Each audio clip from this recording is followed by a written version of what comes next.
एक खूबसूरत डॉक्टर जब हॉस्पिटल से बाहर निकलती है अपनी ड्यूटी को पूरा करके, तो वह सामने देखती है कि एक आइसक्रीम वाला खड़ा हुआ है।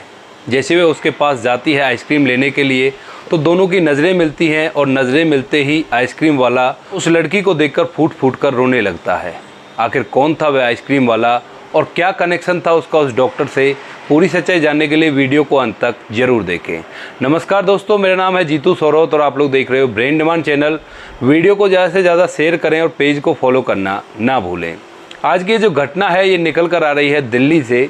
देश की राजधानी दिल्ली के अंदर एक प्रेमी जोड़ा रहा करता था। लड़की का नाम वंशिका था और जो लड़का था उसका नाम नीरज था। नीरज का दिल्ली के अंदर ही अच्छा कारोबार था कार मॉडिफिकेशन का और बहुत ही ज़्यादा वो पैसे कमाता था। तो नीरज के पास पैसों की कोई कमी नहीं थी और उसकी गर्लफ्रेंड के साथ वो लिविंग में रहा करता था। गर्लफ्रेंड जो वंशिका थी वो पढ़ाई में काफ़ी ज़्यादा तेज़ थी और दिल्ली में रहकर वह अपनी डॉक्टरी की पढ़ाई पूरा कर रही थी। वंशिका और नीरज एक दूसरे का बहुत ही ज़्यादा सपोर्ट करते हैं। वंशिका को कभी फ़ीस की ज़रूरत होती तो नीरज उसकी फ़ीस भी भर दिया करता और पढ़ाई में उसकी पूरी सपोर्ट कर रहा था। और उन दोनों ने एक दूसरे से शादी के वादे भी किए थे, शादी की कसमें भी खाई थी। तो दिन अच्छी तरह से बीत रहे थे। नीरज अपनी प्रेमिका को पढ़ा लिखा कर डॉक्टर बनाना चाहता था और उसकी प्रेमिका भी पढ़ने में काफ़ी ज़्यादा तेज़ थी, तो वह डॉक्टर की पढ़ाई को मन लगाकर करती रहती है। लेकिन कहते हैं ना कि खुशियों को किसी की नज़र लग गई, ऐसा ही कुछ यहाँ पे होता है। नीरज का एक दोस्त होता है जो कभी कभार उसके साथ बैठकर ड्रिंक किया करता है। तो इसी तरह से एक दिन नीरज अपने उस दोस्त के साथ ड्रिंक करने के लिए जाता है और जो नीरज का दोस्त है वो उसे कुछ उल्टी ही पट्टी पढ़ा देता है। वह कहता है कि यार तुम्हारी जो गर्लफ्रेंड है तुम उसके साथ लिविंग में रहते हो और तुम उससे शादी भी करोगे, और ये जो मेडिकल लाइन में लड़कियां जाती हैं इनका बहुत ही ज़्यादा शोषण होता है और ये बिल्कुल ओपन माइंडेड होती हैं।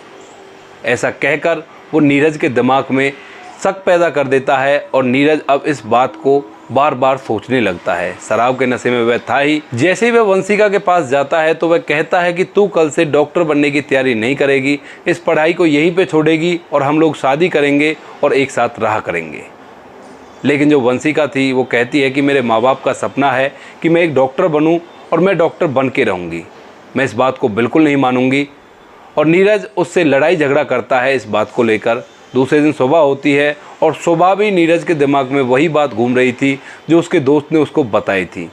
तो अब सुबह होने के बाद भी नीरज वंशिका से फोर्सफुली कहता है तुम अब डॉक्टरी की पढ़ाई नहीं करोगी। लेकिन वंशिका को पढ़ लिख कर डॉक्टर बनना था और पढ़ने में वो काफ़ी ज़्यादा होशियार थी। जो वंशिका थी वो पूरी ईमानदार थी अपने रिश्ते को लेकर भी और डॉक्टरी की लाइन को लेकर भी। वो ईमानदारी से पढ़ा करती और ना ही किसी से ज़्यादा मतलब रखा करती और अपने काम को ईमानदारी से कर रही थी।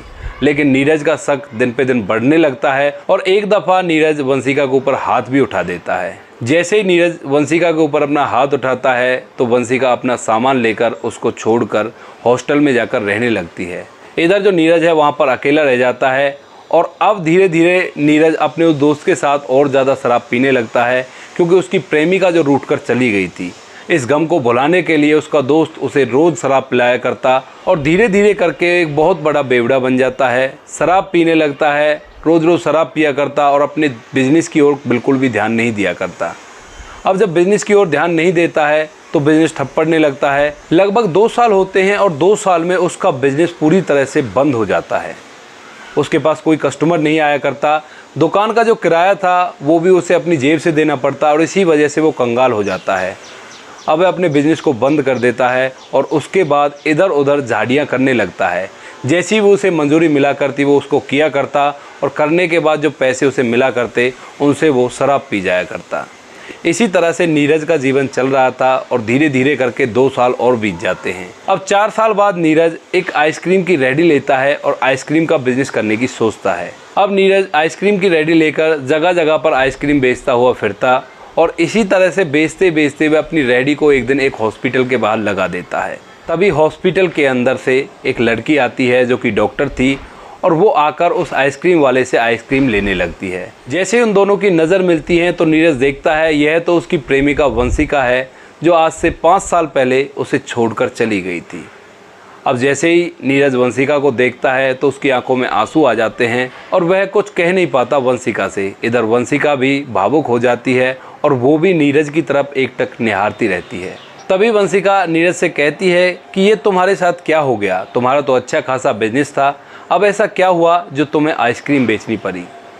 तो नीरज वंशिका से कहता है कि बहुत लंबी कहानी है, किसी दिन फुर्सत में बैठकर सुनाऊंगा, अभी मुझे मेरा काम करना है। ऐसा कहकर नीरज अपनी आइसक्रीम की रेहड़ी को लेकर वहाँ से चलने लगता है, लेकिन वंशिका उसे रोक लेती है और कहती है कि चलो पास में ही कॉफ़ी शॉप है, वहाँ पर बैठकर कॉफ़ी पीते हैं और साथ में तुम्हारी कहानी भी सुन लेंगे। नीरज अपनी आइसक्रीम की रेहड़ी का लॉक लगाकर उसे वहीं पर छोड़ देता है और उसके बाद वंशिका के साथ जाकर उस कॉफ़ी शॉप में बैठ जाता है। दोनों जन भावुक थे, तो वंशिका पूछती है कि बताओ तुम्हारी क्या कहानी है और किस वजह से तुम्हारे ऐसे दिन आ गए जो तुम्हें यहाँ पर आइसक्रीम बेचनी पड़ती है। तभी नीरज बताता है कि मैंने तुम पर शक किया, मेरे एक दोस्त ने मुझसे कहा था कि जो हॉस्पिटल लाइन में लड़कियां होती हैं उनका कैरेक्टर ख़राब हो जाता है, इसी वजह से मैं तुम पर शक करने लगा और उसी शक की वजह से मैं तुमको खो बैठा, और जब से तुम मेरी ज़िंदगी से गई थी उसके बाद मैं बर्बाद होता चला गया। धीरे धीरे मुझे शराब की लत ज़्यादा लगने लगी, मैं तुम्हें याद करता और शराब पिया करता, और उसके बाद मैंने अपने बिज़नेस पर ध्यान देना बंद कर दिया और बिज़नेस ठप हो गया। बिज़नेस ठप हो जाता है, उसके बाद मैं जो भी काम मुझे मिलता मैं उस काम को किया करता और उस पैसों की शराब पी जाया करता। अब उन कामों से भी गुजारा नहीं हो रहा था, तो मैंने सोचा क्यों ना आइसक्रीम का बिज़नेस किया जाए। तो मैंने एक रेहड़ी किराए पर ली है और अब मैं इससे आइसक्रीम बेचकर अपना भरण पोषण किया करता हूँ, और शराब की लत मैंने छोड़ दी है, ना के बराबर मैं शराब पिया करता हूँ।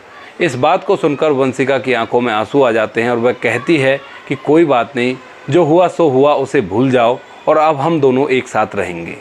और एक साथ ही क्या, तुम पहले ऐसा करो, अपने बिज़नेस को दोबारा से स्टार्ट करो, मैं तुम्हें इसके लिए पैसे दूंगी। क्योंकि वंशिका एक अच्छे हॉस्पिटल में काम किया करती थी और डॉक्टर की कमाई काफ़ी अच्छी खासी हो जाती है, तो वंशिका अपने पैसों से उसका स्टार्टअप खुलवाती है और नीरज भी इस बार अच्छी खासी मेहनत करता है और मेहनत करके उसका बिजनेस फिर से आसमान चूमने लगता है। अच्छा बिजनेस चलता है और अच्छी तरह से वो नीरज रहने लगता है। धीरे धीरे नीरज पैसे इकट्ठा करता है और पैसा इकट्ठा करने के बाद एक अपना घर खरीदता है और उस घर के अंदर रहने लगता है। अब जो वंशिका है वो अपने माँ बाप से बात करती है और अपने माँ बाप को लेकर नीरज के पास आ जाती है। उनको बताती है कि माँ, ये लड़का है और मैं इससे प्यार करती हूँ और इसी से शादी करना चाहती हूँ। बेटी कमाती थी, अपने पैरों पर खड़ी हुई थी, तो माँ बाप भी इसमें ज़्यादा टाल मटोल नहीं करते। वो लड़के को देखते हैं, लड़के के बिज़नेस को देखते हैं, काफ़ी अच्छा खासा बिज़नेस चल रहा था, काफ़ी आलीशान घर उसने ख़रीदा था अच्छी जगह पर, तो माँ बाप भी एग्री कर देते हैं और कहते हैं कि बेटी जैसी तुम्हारी इच्छा हो तुम वैसा ही करो।